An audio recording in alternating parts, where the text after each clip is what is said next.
menjual di atas penjualan saudara. Maksudnya apa?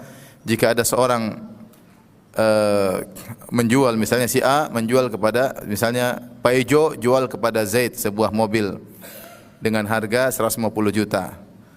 Kemudian Zaid sudah cocok dengan harga Pak Ejo. Tiba-tiba datang siapa juga? Pak Mantep misalnya, Pak Mantep datang. Terus dia bilang, Zaid jangan beli sama Pak Ejo, dia jual 150 juta, jual sama saya beli sama saya aja. Saya jual 130 juta barang yang sama. Saya jual 130 juta barang. Jadi saya menjual di atas penjualan orang lain. Ini kalau sudah terjadi jual beli berbahaya. Karena kalau ternyata si Pak Ejo sudah berhasil menjual kepada si Z dan Z sudah beli, terus kita datang provokasi, kamu beli berapa? 150, coba kalau beli sama saya masih jual nih 130 juta. Akhirnya Z berusaha membatalkan jual beli. Akhirnya keributan, padahal dia jual beli dengan harga yang wajar. Beda kalau goben itu harga tidak wajar. Ternyata si Pak Ejo jualnya 200 juta, padahal harga pasaran 150 juta, itu tidak benar. Itu namanya goben, itu ada urusannya sendiri. Boleh membatalkan jual beli, tapi dijual harga yang wajar. Hanya saja dia jual 150 juta, hanya saja Pak Mantep ini jualnya di bawah kewajaran, dia jual 130 juta. Ini namanya menjual di atas jualan orang lain. Meskipun sudah terjadi jual beli bisa menimbulkan keributan. Demikian juga kalau belum terjadi jual beli, dia sudah tahu sudah ada kecenderungan jual beli, kemudian dia masuk, akhirnya ketahuan sama si Pak Ejo bahwasanya si Pak Mantep ini cari masalah, akhirnya ribut. Ini dilarang oleh Nabi SAW dalam rangka untuk mencegah terjadi keributan ya. Ini tidak boleh. Sama tidak boleh membeli di atas pembelian saudaranya ya.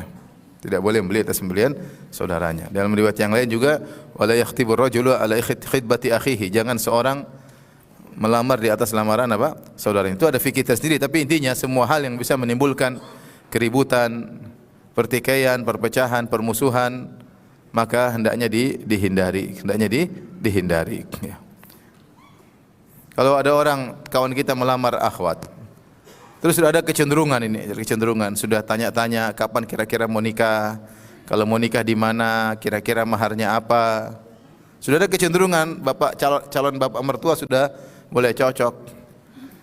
Terus ada orang datang masuk ikut ngelamar juga. Dia masuk pakai Lexus, ya sudah. Bapak mertua berubah pikiran ya. Wajar, itu bukan hal yang tidak wajar. Sementara yang pertama coba pakai sepeda motor. Ya, pakai moge, tapi moge tetap kalah sama Lexus tetap aja. Saya bilang tidak ada lagi cinta buta. Semua orang sekarang sudah tidak buta, bisa bedakan antara motor sama mobil Lexus ya. Ya sudah. Ini pasti menimbulkan pertikaian, dan banyak pertikaian seperti ini banyak terjadi. Akhirnya ribut meskipun masing-masing sudah punya istri, tetapi permusuhan tidak padam.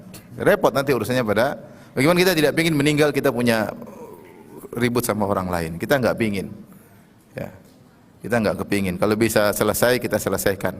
Kalau memang enggak benar-benar enggak bisa selesai, pastikan kita yang benar dia yang salah. Jangan sampai sebaliknya. Ya, tapi kalau bisa selesaikan, ngapain kita ribut-ribut? Saudara kita juga enggak selalu seperti kita, pasti punya kesalahan. Ya udah maafin aja.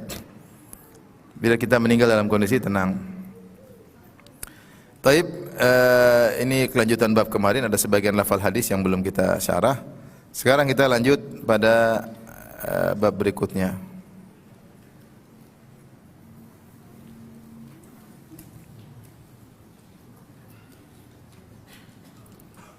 Atau hadis berikutnya.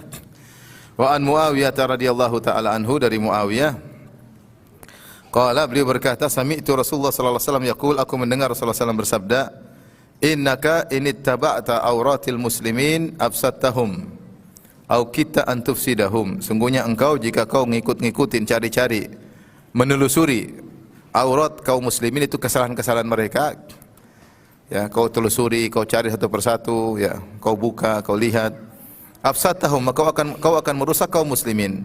Au kita an tufsidahum, atau kau hampir merusak kaum muslimin. Maka di sini Rasulullah sallallahu alaihi wasallam melarang Muawiyah radhiyallahu anhu untuk mencari-cari, menelusuri, meneliti aurat kaum muslimin, yaitu kesalahan-kesalahan mereka. Kenapa? Kalau kau cari-cari kesalahan mereka, kau akan merusak mereka, atau kita antufsidahum, atau kau hampir merusak mereka. Tentunya kata para ulama ini di luar jika ternyata maksudnya orang-orang yang akan merusak negara misalnya, maka ada intel-intel yang berusaha mencari kesalahan mereka, ini tidak jadi masalah ya. Ada mata-mata yang untuk mencari kesalahan mereka karena mereka diduga menurut sisi keamanan akan merusak negara ya. Jadi meskipun mereka sembunyi diintelin tidak jadi masalah. Tapi kita bicara secara umum. Secara umum bahwasanya kaum muslimin satu dengan yang lainnya, maka hendaknya mereka menilai hanya zahirnya. Jangan berusaha masuk ke dalam-dalam yang tidak nampak dari mereka. Karena kalau berusaha mencari-cari kesalahan mereka sampai ke dalam-dalam, bisa jadi kemungkaran yang muncul lebih parah daripada yang mereka lakukan. Yang mereka lakukan. Oleh karenanya dilarang. Makanya dia mengatakan secara dampak. Karena kalau in taba'ta auratil muslimin tufsiduhum afsadtahum. Kalau kau mencari-cari kesalahan kaum muslimin, kau akan merusak mereka. Mereka jadi rusak. Tadinya mereka mungkin sembunyi-sembunyi minum-minum khamar, gara-gara kau dapat, mereka jadi kesalahan mereka jadi terbongkar, mereka jadi rusak akhirnya. Padahal bisa jadi mereka akhirnya bertobat kepada Allah Subhanahu wa taala, atau mereka malu-malu mereka melakukannya diam-diam. Ketika kau sengaja mencari tahu, kau masuk dalam rumahnya kemudian kau bongkar di medsos, mereka tambah rusak. Mereka tambah rusak. Padahal kesalahan mereka terkait dengan diri mereka sendiri. Lain halnya kalau kesalahan tersebut akan merusak negara, itu lain cerita. Ini orang ternyata jual-jual bir ke sana kemari, jual-jual narkoba sana kemari, ya itu harus dibongkar karena akan merusak apa? Kaum muslimin. Kalau dibiarkan justru merusak kaum muslimin. Tapi kita bicara tentang kaum muslimin yang tidak demikian, yang artinya mereka maksiat untuk diri mereka sendiri. Mereka masuk ke rumah, mungkin mereka minum khamar, mereka mungkin berzina di antara mereka sendiri misalnya. Maka selama tidak zahir di hadapan kita tidak usah cari-cari apa? Cari-cari tahu. Dan itu juga sudah saya sampaikan pada pertemuan lalu, antara suami dengan istri. Suami kita bukan nabi, istri kita juga bukan bidadari. Yang bersih, yang maksum, tidak punya kesalahan. Maka suami mungkin ada maksiat selama dia tidak menampakkan, selama dia tidak menimbulkan dampak yang buruk kepada anak istri, tidak harus kita ngecek-ngecek suami. Kemudian istri datang menyelusuri apa? Facebooknya, menyelusuri Instagramnya, menyelusuri Twitternya, menyelusuri TikToknya, ditelusuri semua. Kemudian ditelusuri apa? HP-nya, yang sudah dihapus bisa diungkapkan kembali. Akhirnya rusak, akhirnya lebih rusak daripada itu. Rumah tangga yang tadinya nyaman, dan suami kita bukan nabi. Ketika suami kita tadi sudah melakukan maksiat, dia tutup diri dan dia berusaha bertobat, terus kita ungkap, rusak rumah tangga. Rusak rumah tangga. Maka saya sering bilang bahwasanya kebahagiaan itu menjalankan syariat. Sama istri pun tidak boleh kita kemudian, kecuali kelihatan depan kita ada perubahan terjadi, nampak sekali dia mulai tidak mau sholat, dia mulai boleh kita curiga, tidak ada masalah. Tapi kalau dia biasa-biasa saja, dia bermaksiat antara dia dengan Allah Subhanahu wa taala, kemudian dia berusaha menutup diri, dia malu kalau ketahuan suaminya, jadi enggak boleh kita kemudian apa? Mau cari-cari tahu. Ya, mau cari-cari. Kecuali tadi ada perubahan yang membuat dia tidak menjalankan kewajibannya sebagai istri. Inilah wallahu alam bisawab makna bahwasanya kalau kau cari-cari kesalahan kaum muslimin, kau akan merusak mereka atau kau hampir-hampir merusak mereka.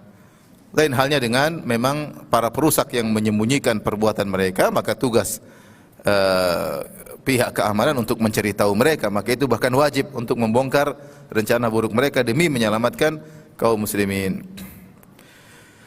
Oleh karenanya Allah berfirman tentang misalnya adab untuk ketika masuk rumah orang, tidak boleh kita masuk rumah orang kecuali dengan izin. Allah berfirman, ya ayyuhalladzina amanu la tadkhulu buyutan ghayra buyutikum hatta tasta'nisu wa tusallimu ala ahliha. Wahai orang beriman, janganlah kalian masuk rumah-rumah yang bukan rumah kalian sampai kalian minta izin, wa tusallimu ala ahliha, dan kalian mengucapkan salam kepada penghuninya. Dzalikum khairul lakum la'allakum tadhakkarun. Itu baik bagi kalian agar kalian ingat. Saya bacakan perkataan Syekh Sa'di rahimahullah. Perkataannya bagus, manfaatnya banyak. Dia berkata, Allah Subhanahu wa taala memberi arahan kepada kaum mukminin agar tidak memasuki rumah-rumah yang bukan rumah mereka, itu rumah orang, tanpa izin. fa inna fi dzalika iddata mafasid. Karena masuk rumah orang tanpa izin ada banyak mafsadah yang bisa muncul. Kita masuk rumah orang ya beradab, jangan langsung depan rumah, kita minggir, jangan sampai kita ketuk pintu, kita kemudian menghadap ke dalam, karena kalau begitu dibuka bisa kelihatan apa? Halal dalam. Jadi kalau kita ketuk pintu sambil kita menghadap ke samping, tidak melihat ke arah dalam. Kalau diizinkan baru masuk, kalau enggak jangan masuk. Adapun masuk rumah orang lain tanpa izin, maka ada beberapa kerusakan. Minha ma dzakarahu Rasul sallallahu alaihi wasallam haitsu qala innamal isti'dzanu min ajlil basar. Rasulullah pernah bersabda, sungguhnya disyariatkan untuk minta izin masuk rumah orang lain adalah untuk menjaga pandangan. Karena kalau kita masuk tanpa izin, kita bisa melihat macam-macam. Fa bisababil ikhlali bihi yaqa'ul basaru 'alal awrati allati dakhilal buyut. Ya. Maka dengan tidak memperhatikan, melanggar aturan ini, masuk tanpa izin, akhirnya mata melihat perkara-perkara buruk yang ada dalam rumah orang. Fa innal baita lil insani fi sitri aurati ma wara'ahu bimanzilati thawb fi sitri aurati jasadihi. Karena rumah itu bagi seorang adalah penutup aurat yang ada dalam rumah tersebut. Rumah banyak aurat. Sebagaimana baju dipakai oleh seorang menutup aurat yang ada di jasadnya. Maka maksudnya sebagaimana tidak boleh kita langsung buka baju orang. Tidak boleh. Demikian tidak boleh kita nyelonong masuk ke rumah orang. Tidak boleh. Harus minta izin sehingga dia siap-siap dulu, dia perbaiki dulu. Ya, karena kalau kita masuk akan terlihat aurat. Buktinya kita nyelonong masuk ternyata rumah belum rapi, ada kotoran, akhirnya keluar kita gibah. Itu rumah kok kotor banget ya. Oh ternyata jelek ternyata dia. Saya pikir dia cantik ternyata. Kenapa waktu ternyata lagi nggak rapi kelihatan? Akhirnya kita gibah ke sana kemari. Ya. Ya, akhirnya kita gibah. Ya kalau dia ada aurat dia tutup dulu, baru dipersilakan apa? Masuk. Namanya rumah tidak selalu siap sedia untuk didatangi oleh tamu. Wa hadza yadullu al-robe, tutupan Allah tersebut. Kalau sudah menutup aibnya dia malah robe. Ini enggak boleh. Rasulullah tidak suka hal tersebut. Rasulullah tidak suka kemudian kemaksiatan tersebar di sana sini. Orang bermaksiat jangan kita bongkar, biar dia sendiri. Semoga dia bertobat. Ini hukum asal. Jadi dilarang kita bertajassus. Kalau kita tajassus akan merusak dia. Bayangkan kalau kita ketahuan, akhirnya kita punya hubungan dia dengan buruk dengan dia, akhirnya kita suudzon sama dia, akhirnya kita kabarkan kepada orang lain, dia rusak akhirnya. Dia rusak. Kita yang merusak gara-gara tajassus sama dia. Dan kalau sudah sering terdengar orang melakukan maksiat ini, akhirnya masyarakat biasa. Masyarakat biasa melakukan, enggak malu-malu lagi. Contoh sekarang korupsi di mana? Oh, korupsi. Orang korupsi nggak ragu-ragu, nggak apa-apa, yang sudah banyak ketahuan juga nggak masalah. Karena bukan hal yang tabu lagi, karena semua banyak orang sudah melakukan. Ya, akhirnya ini maksudnya bahaya juga kalau tidak semua kemudian misalnya kita bongkar aib orang, ya. Sehingga nampak seakan-akan masyarakat sudah rusak. Ketika tergambarkan masyarakat sudah rusak, maka masyarakat itu sendiri mudah melakukan kerusakan tersebut. Itu biasa. Kata dia biasa. Tapi kalau sesekali terdengar buruk, ya masih kelihatan orang buruk, jadi tercela, orang menghindar. Tapi kalau terdengar ini akhirnya orang biasa, dianggapnya jadi rusaklah masyarakat tersebut. Maka aturannya intinya, kalau urusan maksiat antara seseorang dengan Allah, dia dalam rumahnya, dia sembunyi-sembunyi dan tidak merusak negara, tidak merusak masyarakat, cuma dia pribadi-pribadi, maka tidak boleh kita mencari tahu. Tidak boleh kita mencari tahu.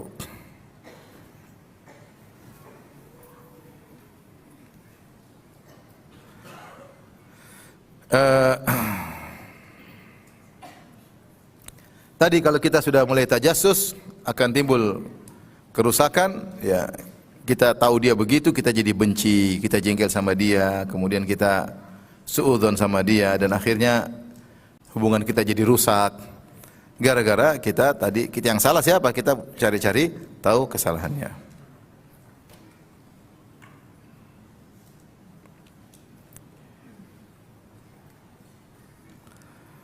Taib, hadis berikutnya. Wa an Ibnu Mas'udin radhiyallahu anhu, dari Ibnu Mas'ud, annahu utiya bi rajulin faqila lahu, dia didatangkan kepadanya seseorang, dilaporkan kepada dia, ada orang bawa kepada Ibnu Mas'ud. Ada orang dilaporkan kepada Ibnu Mas'ud. Faqila lahu, maka dikatakan tentang orang yang dilaporkan ini, hadza fulanun taqturu lihyatuhu khamran. Ini si fulan jenggotnya mengalir khamar, yaitu dia minum khamar sampai khamarnya di jenggotnya. Ini orangnya. Faqala, maka Ibnu Mas'ud menegur, inna qad nuhina anit tajassus. Ya, kita dilarang untuk tajassus. Walakin in yadhharu lana syai' na'khudhu bihi. Kalau memang nampak sesuatu di depan mata kita baru kita hukum.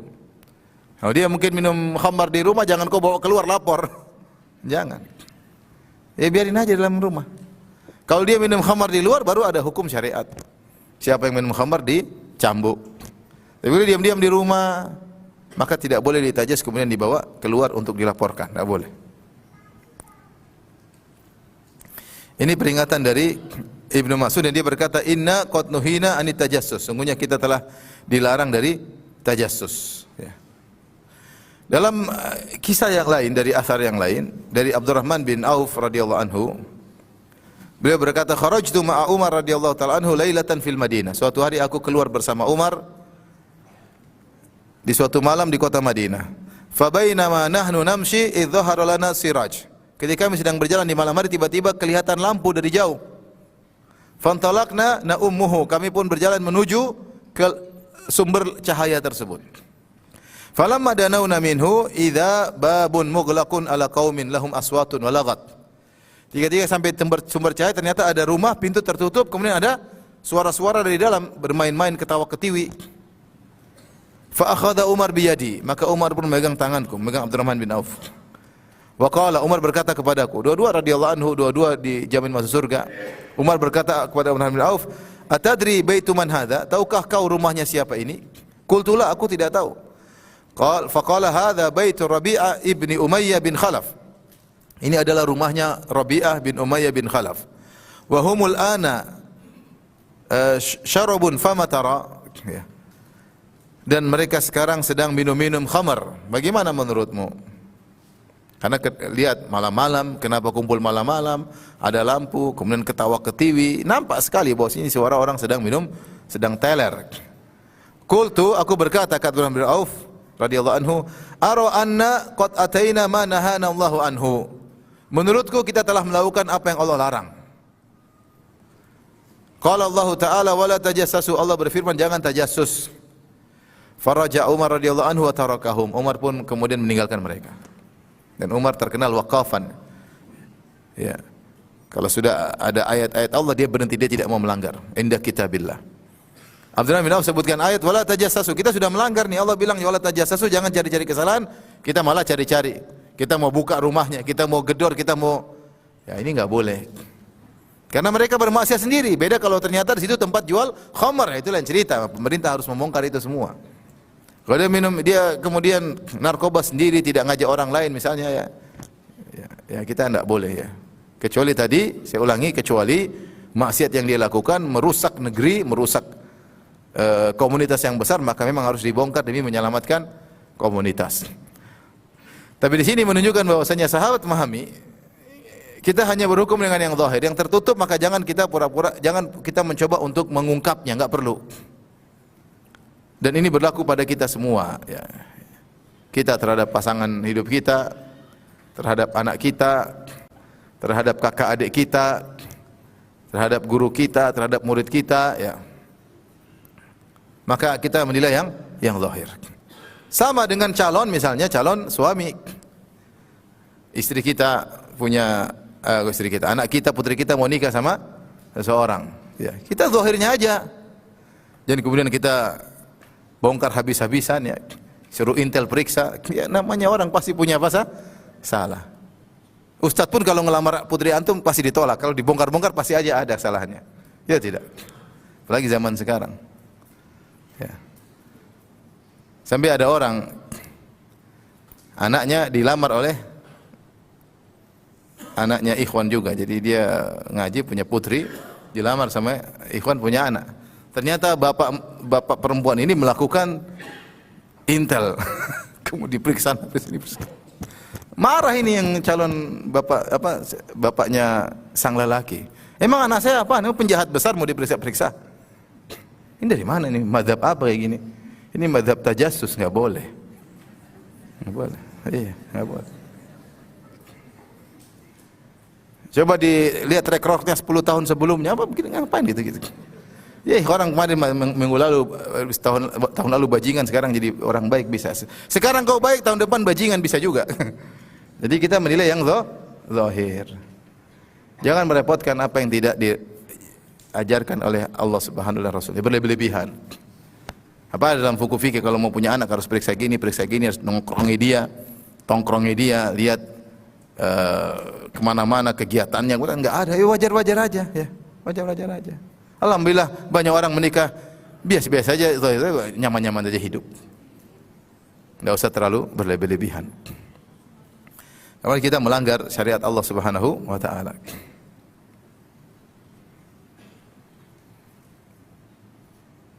Wa qala Abu Kilabah rahimahullah berkata, Hudditha Umar ibn al-Khattab anna Aba Mihjan al-Thaqafi yashrabul khamr ma ashabihi fi baitihi.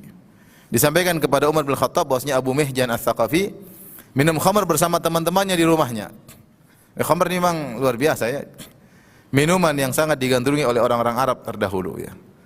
Sampai Allah untuk mengharamkan khamr saja perlu 4 tahapan. 4 tahapan baru ayat yang keempat baru diharamkan khamr secara mutlak. Kenapa? Karena melihat kondisi orang-orang yang begitu gandrung terhadap khamr, sampai ada bait-bait tentang khamr, tentang cawan-cawannya, tentang warna khamrnya, tentang ceretnya, tentang bait-bait tentang abiyat khamriyah. Karena orang sangat-sangat gandrung dengan khamr. Ya. Dan orang kalau sudah minum khamr berarti hidup sudah nyaman, berarti sudah berhasil, sudah sukses. Kalau enggak pernah minum khamr berarti masih banyak utang. Intinya, jadi terkadang ini kebiasaan yang mungkin masih tersisa. Dilaporkan kepada Umar bahwasanya Abu Mihjan al-Thaqafi minum khamr di rumahnya bersama teman-temannya. Fantalaqa Umar hatta dakhala alaihi. Umar langsung masuk ke rumahnya. Mungkin dia khalifah harus tahu. Fa idza laisa indahu illa rajulun. Tiba-tiba di dalam rumahnya cuma 1 orang aja. Mungkin sudah minum, sudah pulang, ketahuan sudah pulang di luar. Mungkin. Faqala Abu Mihjan, maka Abu Mihjan menegur Umar, "Inna hadza la yahillu laka." Tidak boleh bagi engkau begini wahai Umar. Qad nahaka Allahu anit tajassus.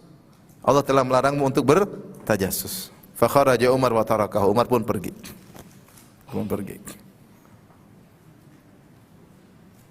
Kalau nampak di depan kita, baru kita ingkari. Kalau tidak, kita enggak usah cari tahu.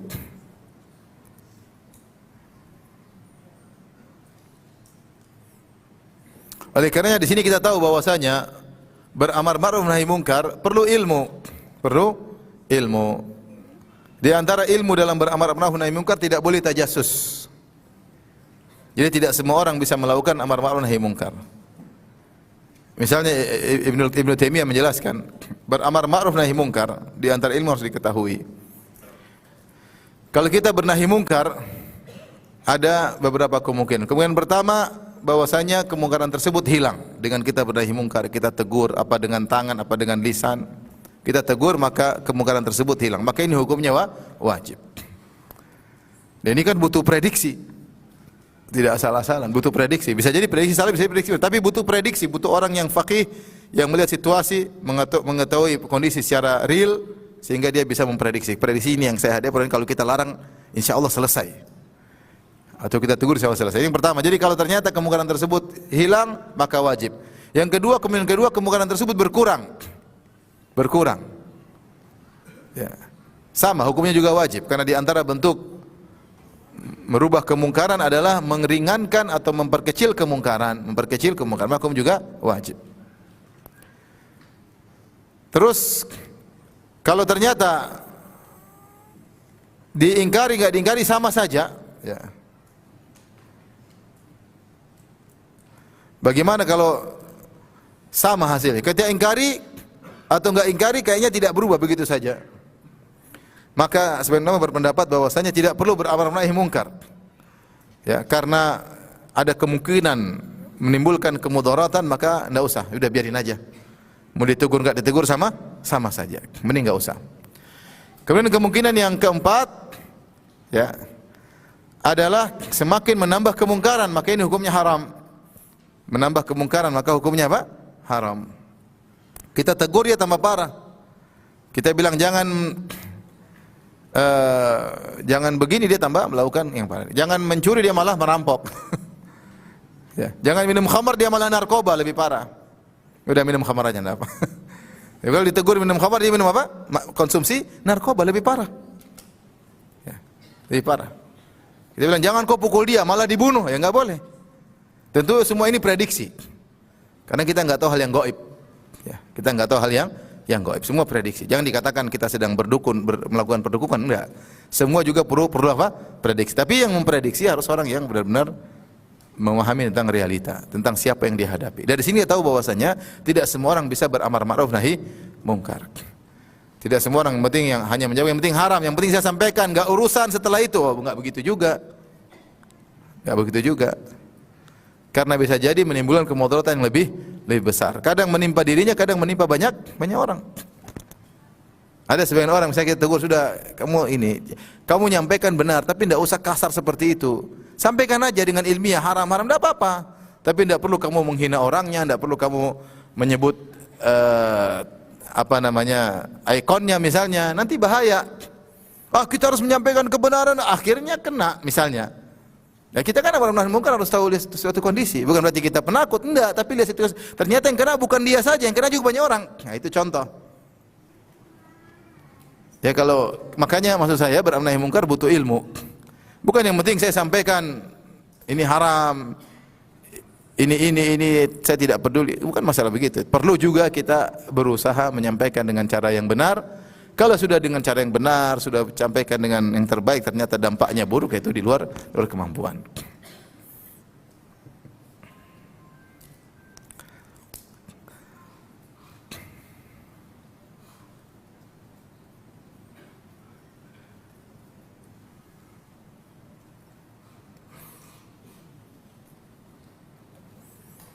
Tapi kita lanjutkan bab berikutnya.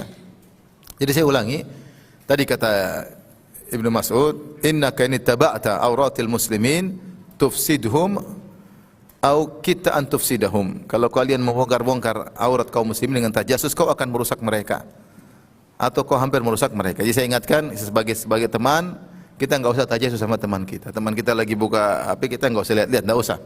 Ya. Enggak usah ngecek akunnya, enggak usah lah. Kemudian jangan gini, apalagi kita pakai alat untuk ini, apalagi kita pasang CCTV di kamar ini, kamar enggak usah. Hukum asal kaum muslimin baik. Kecuali kalau ada yang mencurigakan, ini mukanya muka-muka penjahat ya, lain cerita kalau muka penjahat. Hukum asal kaum muslimin baik-baik aja.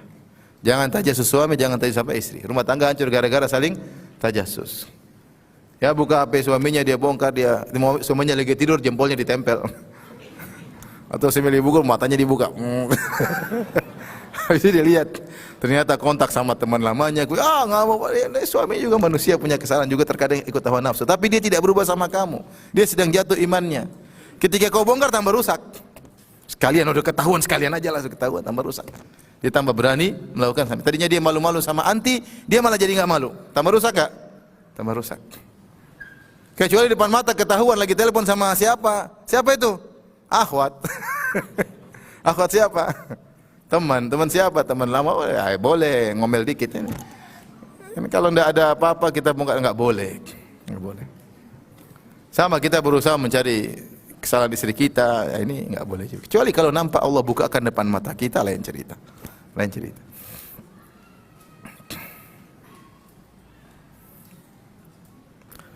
Tapi kita lanjutkan babun nahyi an su'idzan atau babun an-nahyu an su'idzanni bil muslimin min ghairi darurah. Lihat bagaimana fikihnya Imam An-Nawawi rahimahullah. Bab larangan untuk suudzon, berburuk sangka kepada kaum muslimin tanpa ada darurat. Kalau darurat ya lain cerita, boleh.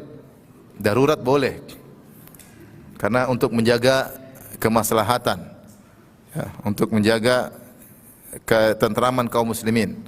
Allah berfirman, qala Allah Ta'ala, ya ayyuhalladzina amanu jtanibu katsiran minadh-dhann. Wahai orang yang beriman, jauhilah kalian dari kebanyakan persangkaan. Ini menunjukkan dari kebanyakan persangkaan salah. Ada kepersangkaan yang boleh. Jika memang mengharuskan hal tersebut, jika ada qara'in, ada indikasi-indikasi yang sangat kuat, maka boleh seorang berprasangka buruk. Tapi hukum asal enggak boleh. Makanya Allah mengatakan ijtanibu katsiran minadh-dhon. Jauhilah kebanyakan dhon-dhon yang ada, persangkaan-persangkaan. Inna ba'dadh-dhoni itsm, sebagian persangkaan itu dosa. Berarti ada sebagian yang bukan dosa.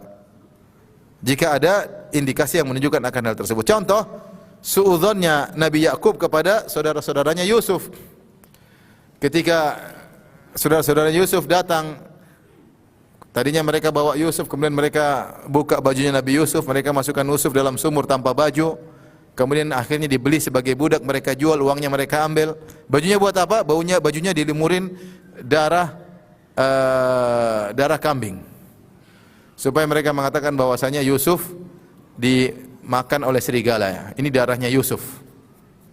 Ternyata darah apa? Kambing. Akhirnya mereka pulang malam-malam. Waja'u abahum isya'a yabkun. Mereka pulang terlambat sambil menangis. Drama ini, drama. Qalu ya abana inna dhahabna nastabiqu wa tarakna Yusufa 'inda mata'ina fa akalahu dhi'bu. Wa ma anta bimu'minin lana walau kunna shadiqin. Mereka berkata, wahai ayahanda, kami tadi bermain-main, kami lomba-lomba dengan kami, biarin Yusuf biar nyaman di tempat kami. Tiba-tiba datang serigala makan dia. Tapi pasti engkau tidak percaya sama kami meskipun kami sudah jujur. ini indikasi mereka bohong. Makanya dikatakan kada yasrik an yaqul khudhuni. Hampir dikatakan pencuri mengatakan tangkaplah aku. Karena tiba-tiba enggak ada angin, enggak ada hujan, dia bilang bukan saya yang mencuri ya. Enggak ada angin, enggak ada hujan, dia bilang apa? Bukan saya yang mencuri. Sama, jadi indikasi ketika dia gelagapan, dia berusaha menepis tuduhan dari dirinya tanpa ada faktor yang buat dia harus, kecuali dituduh, dia boleh membela diri. Ini tidak ada apa-apa, dia kemudian berusaha membela diri, hampir-hampir ketahuan kalau dia yang melakukan. Seperti orang-orang munafik, Allah berfirman, "Idza ja'akal munafiquna qalu nashhadu innaka la Rasulullah." Tiba-tiba datang orang munafik berkata kepada Nabi, "Kami bersaksi engkau Rasulullah." Ngapain kau bersaksi? Hukum asal semua kaum mukminin bersaksi bahwasanya Muhammad adalah Rasul. Tapi ketika mereka datang secara spesifik, ketahuan mereka ini orang-orang apa? Munafik. Jadi membela diri tanpa ada faktor yang mengharuskan dia membela diri. Ya. Jadi mereka berkata, kakak-kakaknya Yusuf ini, ya. Fa'akalahu dhi'bu. Yusuf dimakan oleh serigala. Wa ma anta bimu'minin lana, dan sungguhnya kau tidak bakalan percaya sama kami, wahai ayahanda, walau kunna shadiqun, meskipun kami jujur. Kemudian mereka mendatangkan bukti bidamin kadzib, dengan darah palsu, darah kambing. Mereka datangkan komisnya, bajunya Yusuf, dikasih darah kambing. Apa kata Yakub? Yakub tetap suudzon. Qala bal sawwalat lakum anfusukum amra. Sungguhnya hawa nafsu kalian yang telah menjerumuskan kalian dalam melakukan hal ini.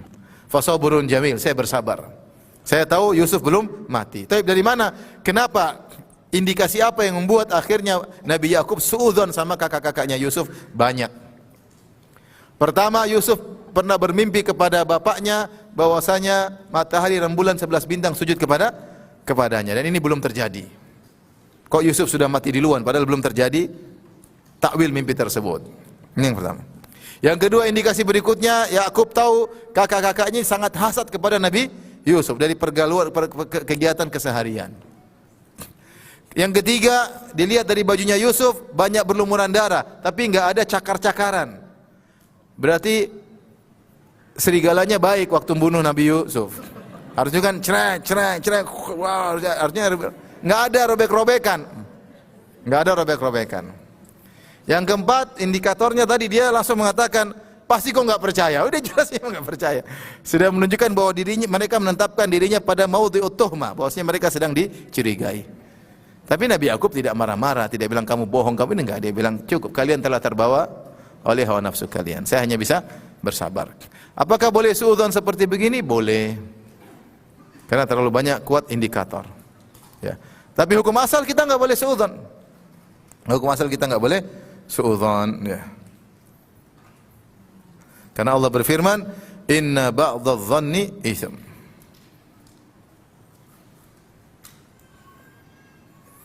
Taib, apa dampak buruk dari suudzon?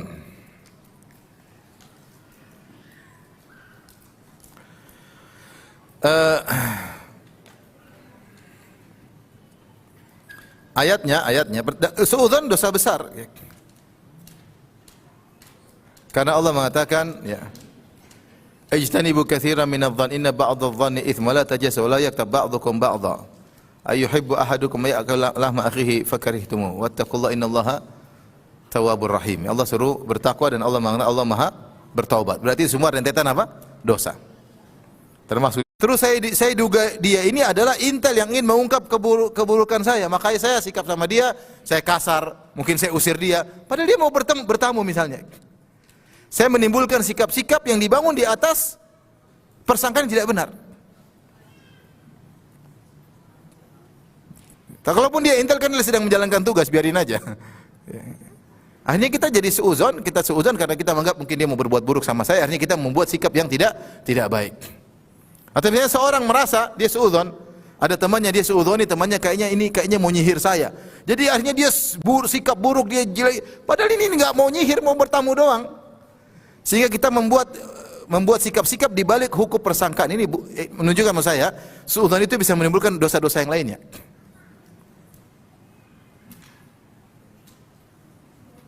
Sehingga kita berbuat buruk kepada orang yang kita suudzoni. Maka siapa yang berprasangka buruk pada orang lain, dia telah meletakkan orang tersebut pada posisi terdakwa, tertuduh, terhina, ya. Bahkan kemudian dia bisa bicara lagi, hati-hati orang ini dia akhirnya gibah lagi orang ini dengan tuduhan yang belum tentu benar. Kalau gibah benar, kalau tidak benar buhtan, lebih parah lagi. Akhirnya orang-orang tidak mau main sama orang tersebut misalnya. Ini semua seandainya itu benar tidak jadi masalah, tapi semua dibangun di atas dzan, ya.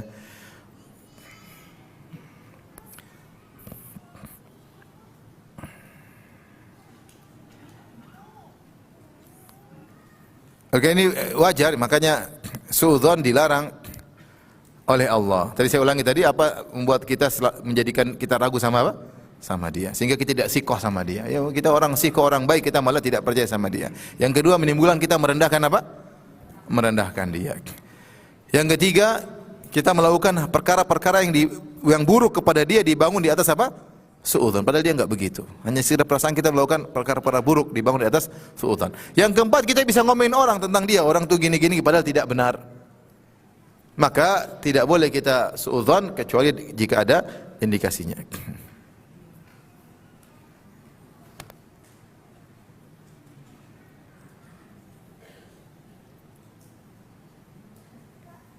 Baik, sini ada perkataan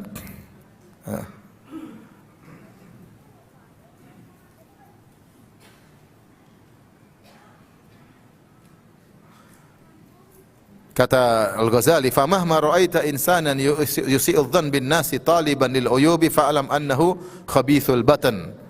Maka kapan kau melihat ada seorang suka suudzon sama orang lain, ada temanmu suka suudzon sama orang lain, ketemu orang suudzon, ketemu orang lain pasti apa? Suudzon. Ketahuilah bahwasanya batinnya buruk, batinnya kotor, ya, dan keburukannya telah mengakar dalam hatinya. Wa inna ma ra'a ghairahu min haitsu huwa fa innal mu'min yatlubul ma'adzir wal munafiq yatlubul uyub. Makanya seorang kalau melihat orang lain harus sebagaimananya, jangan di balik itu ada suudzon lain. Dan seorang mukmin berusaha mencari uzur bagi saudaranya. Adapun orang munafik mencari kesalahan-kesalahan saudaranya. Wal mu'min salimus sadar fi haqqi kafatil khalq. Adapun seorang mukmin dadanya bersih, tidak suudzon kepada siapapun. Makanya ketika dalam hadis yang meskipun dipersisihkan tentang kesahihannya, ada yang menghasankan, mendhaifkan, Rasulullah mengatakan, janganlah kalian menceritakan tentang orang lain kepadaku. Fa inni uhibbu an akhruja ilaikum ana salimus sadar.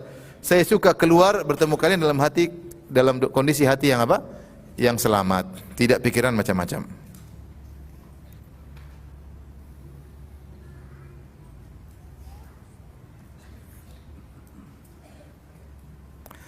Lidha wajaba alal murabbin al-hath ala jinabi su'udzan, ya. Disebutkan oleh Al-Baihaqi riwayat yang mendukung akal ini.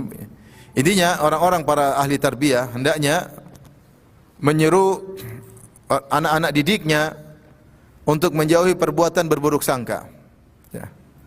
Di antara hal yang bantu seorang bisa menjauhi sikap berburuk sangka adalah membaca atau menelaah tentang kondisi para salaf di mana mereka menjauhi sikap suudzon.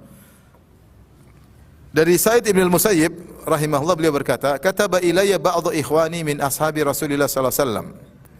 Andha amru akhika ala ahsanihi ma lam ya'tika ma yaglibuka." Ada seorang sahabat dari sahabat Nabi sallallahu alaihi wasallam menasihati Sa'id bin al-Musayyib. Ibn al-Musayyib tabi'in. Ada sahabat Nabi menasihatinya dengan menulis dan berkata, "Dha' amru akhika ala ahsanihi." Letakkanlah perkara saudaramu pada kemungkinan yang terbaik. Malam ya'tika ma yaglibuka, selama tidak ada indikator yang kuat, indikasi yang kuat yang buat kau merubah hal tersebut. Hukum asal kita letakkan dia pada kemungkinan yang terbaik. Kecuali ada indikasi kuat menunjukkan ini tidak baik, baru kita ikuti indikasi tersebut. Wala tadhunanna bi kalimatin kharajat min imri'in muslimin syarran wa anta tajidu laha fil khairi mahmala. Dan janganlah kau menafsirkan perkataan seorang muslim dengan perkataan yang buruk, dengan tafsiran yang buruk, sementara kau masih bisa menafsirkannya pada tafsiran yang baik. Wa man arada nafsahu lituham fala yalumanna ila nafsahu. Berbeda dengan seorang yang memang menampakkan dirinya dia jahat, maka wajar jika kita suudzon sama dia. Wah, jadi ternyata jalan sambil misalnya pakai celana robek-robek sambil kita boleh suudzon, boleh. Jangan husnudzon sama orang seperti ini, paham? Apalagi dia jalan sambil jalan teler-teler, suudzon. Kalau kita suudzon sama orang seperti ini, kita tidak salah, karena dia telah menempatkan dirinya untuk disuudzoni.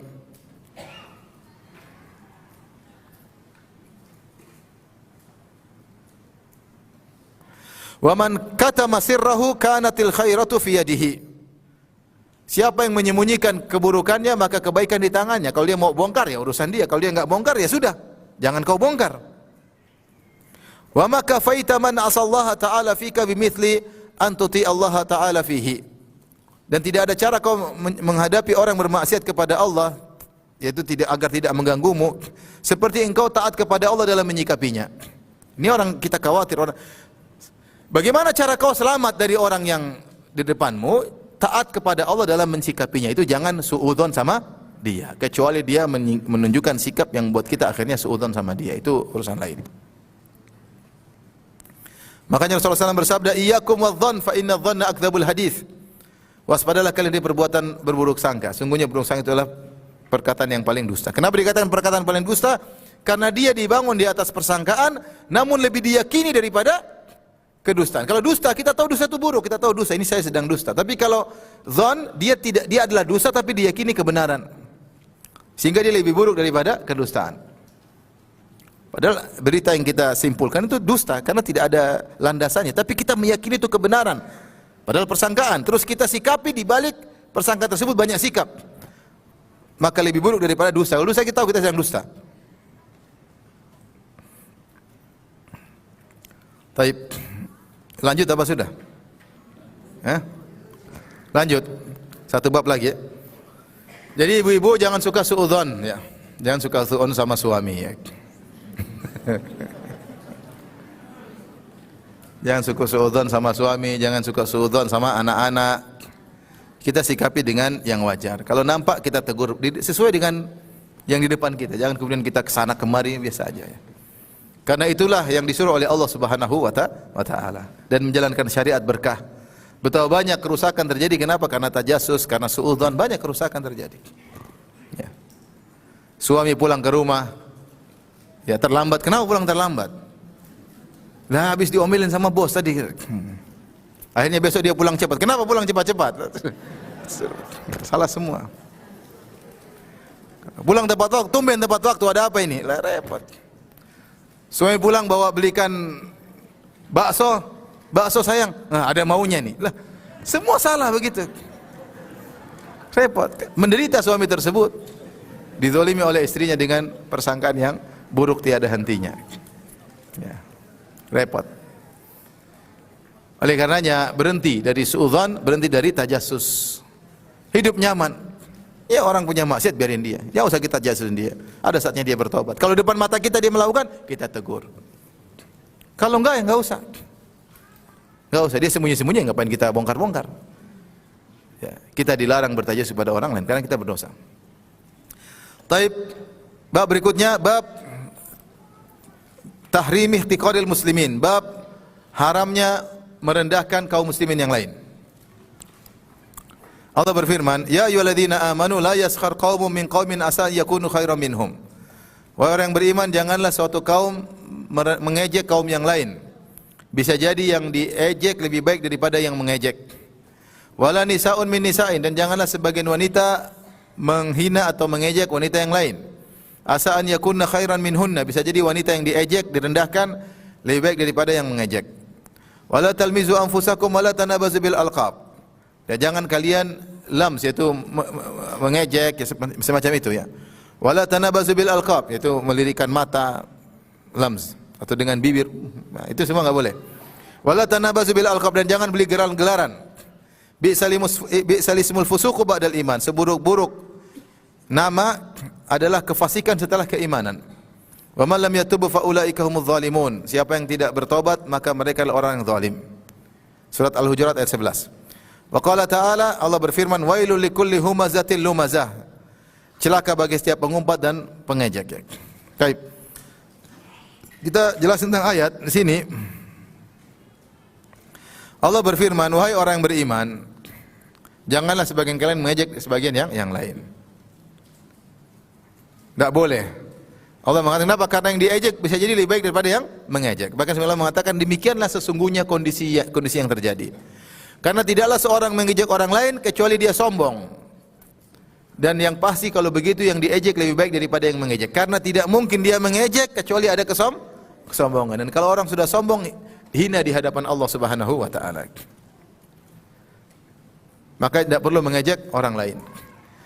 Kita enggak tahu, ya mungkin ada kesalahan di depan mata kita, tapi dia mungkin lebih baik secara totalitas lebih baik daripada kita. Ngapain kita ngejek dia? Jangan merendahkan orang. Saya sudah sering sampaikan hal ini.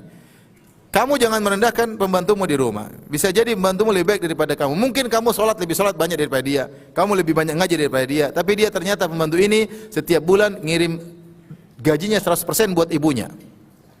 Dan dia lakukan itu bertahun-tahun. Sementara kita mungkin sebagian kita sudah punya uang banyak, tidak pernah mengirim 100% gaji kita sama ibu kita. Dia bertahun-tahun kerja 100% gajinya dikirim buat apa? Ibunya. Terus kita merasa lebih baik daripada dia. Yang kedua, dia sabar. Kita sedikit-sedikit marah. Dia kita omel-omelin, sabar. Sabar. Orang sabar disayang Allah, itu tidak? Sabar dia. Diomel, ya om, ya, sabar dia. Goblok ini, sabar dia. Terus kita masih merasa lebih baik daripada dia. Kita buat diomelin suami sudah ngamuk-ngamuk luar biasa. Oleh karenanya jangan merendahkan orang lain. Bisa jadi kau unggul dalam satu sisi, bukan berarti kau unggul dari dia dalam segala sisi. Enggak ada di sini namanya aplikasi untuk mencek iman. Coba tanganmu sama tangan. Ternyata kita level 7, dia level 2. Ya, kalaupun ada kita enggak boleh sombong, apalagi enggak ada. Enggak ada.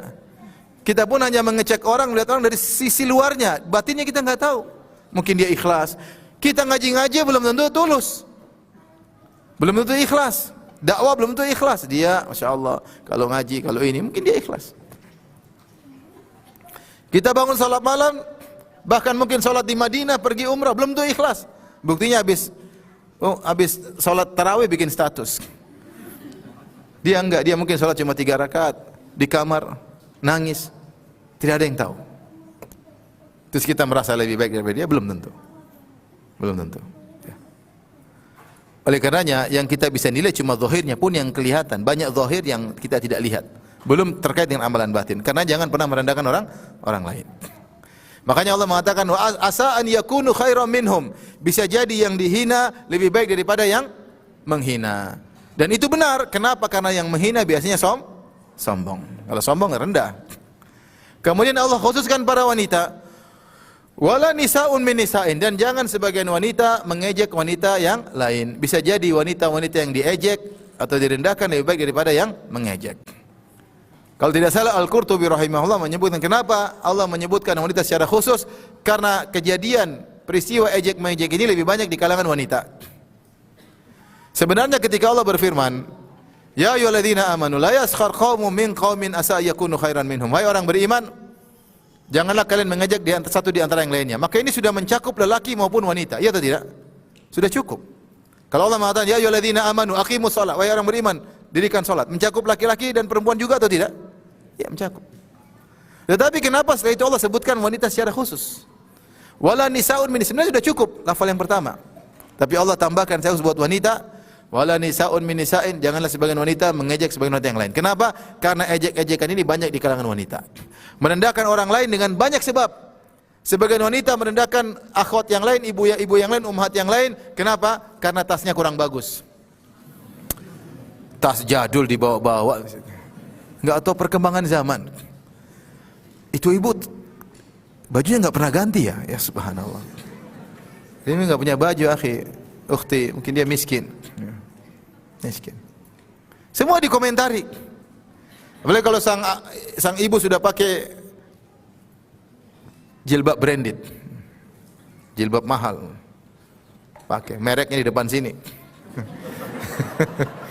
Aduh, sudah dia merasa di atas awan sudah. Mulai merendahkan. Enggak ada yang bisa beli kecuali saya misalnya. Itu pun utang. Maksudnya ya mau saya. Banyak hal di antara wanita membuat dia merendahkan yang lain. Banyak hal. Lihat tasnya bisa merendahkan orang lain, lihat sepatunya, lihat HP-nya, lihat apanya, lihat mobilnya, lihat suaminya. Saya pikir suaminya ganteng padahal jelek. Jadi banyak hal, oleh karenanya Allah khususkan para wanita untuk tidak saling menghina di antara mereka. Karena bahan untuk mengejek itu banyak di kalangan apa? Wanita. Kalau bapak-bapak insya Allah nggak begitu-gitu, nggak urusan gitu. Bapak nggak ngomong gitu, paling bicara dagang, bicara bisnis, sesekali poligami. Tapi ada bicara itu, kenapa itu rendah gitu, nggak ada. Kalau bapak insya Allah nggak gitu. Kalau misalnya lagi musim dulu sepeda nggak ada yang sepeda 100 juta, cuekin aja, nggak ada urusan. Sepeda jelek nggak ada, biasa aja. Tapi kalau ibu-ibu begitu potensinya besar. Potensinya besar untuk menghina. Oleh karena ibu-ibu hati-hati ya. Jangan suka mengejek ibu-ibu yang lain. Karena bisa jadi yang diejek jauh lebih baik daripada yang mengejek. Tapi waktu sudah habis ya. Insyaallah hadis-hadisnya kita lanjutkan pada pertemuan berikutnya. Kalau yang bertanya saya persilakan. Wallahu taala alam bisawab.